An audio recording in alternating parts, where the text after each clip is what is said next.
I'm talking to Alison Garthwaite, the Labour candidate for the May elections in Alwoodley Ward. Alison, you've been selected to fight the seat for Labour. That's right. Do you hope to win? I certainly hope to win. I think it's definitely a winnable seat. I think there's a lot of issues in Alwoodley that would very much benefit from having a Labour councillor. And how do you think you can help people, especially at this time of financial crisis, if you were elected as councillor then? Well, if I was elected as councillor, I think there's 5 jobs that a councillor really has to do. One of them is to represent the residents of the ward at the local council, to represent their interests, to take up issues on their behalf and see them through, and to make sure that they're getting the best possible deal. In the time of cuts, this isn't easy, but there's information that can be given. For example, a lot of people are facing cuts in benefits, disabled people, people with children, and they need to know where to go for information, how to make sure that they maximise all the opportunities they can have.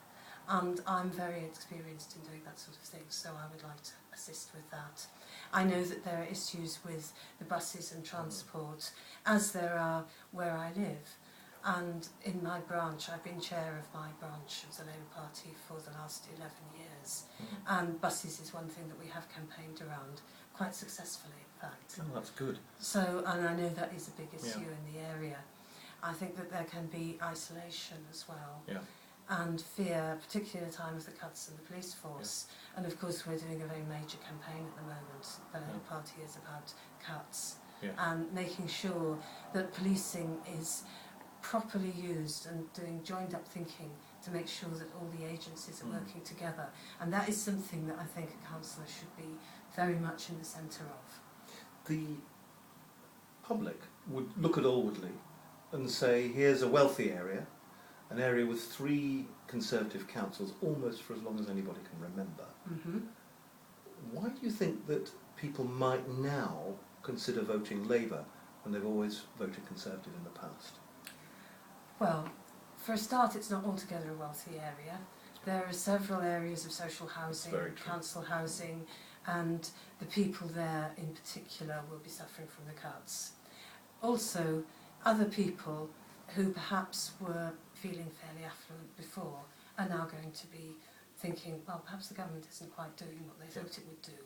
And it is having an effect on them. I mean, older people, disabled people, they can live in any house. People with children will live in any house. And that's a very good point, of course, that there's this perception that Alwoodley is incredibly wealthy. And there are a lot of wealthy people in the area, but there's also pockets of huge deprivation, as I know, as the local MP. Of course.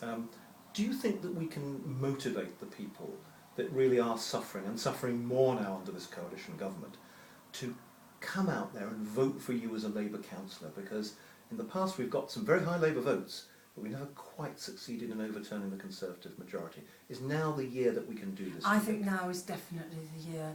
The cuts really will begin to bite. People will be losing their jobs. People have already started to lose their jobs. And they have to see that there is a good alternative, which is voting Labour. That's absolutely right. And you don't live very far from Alwoodley, so it'll be quite easy for you to get there and be there regularly. It is the job of a local councillor really is to be present, to be there, to be visible.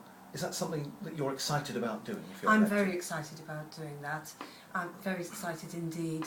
In my own area, I've been heavily involved in the community in my own time for, well, forever really. And one of the things I've done is be secretary of the local park. We've turned it really into an almost no-go area, covered with dog dirt and mess, into a park that's won several awards, that has vibrant community events. We run bands in the park every summer. I started a dog show, and last year we had 73 dogs, and it's become a real public event which everyone's really keen about. Community festivals, anything that brings people together, and I'm really keen on getting going on something like that. So it seems to me very clear that voting for Alison Garthwaite in the Alwoodley ward next May the 3rd, is going to bring people closer together and inject a level of excitement, interest and community involvement in a ward that up till now, unfortunately, has had far too little of that sort of thing. I think so. Yes, I hope that's very true. And as someone who's run her own business, social enterprise, for the past 30 years, I do understand the needs of business people as well. Excellent. Well, Alison Garthwaite, thank you. And remember, on May the 3rd, vote Labour in Alwoodley. Vote for Alison Garthwaite, your Labour candidate and an excellent Labour councillor, if and when she's elected.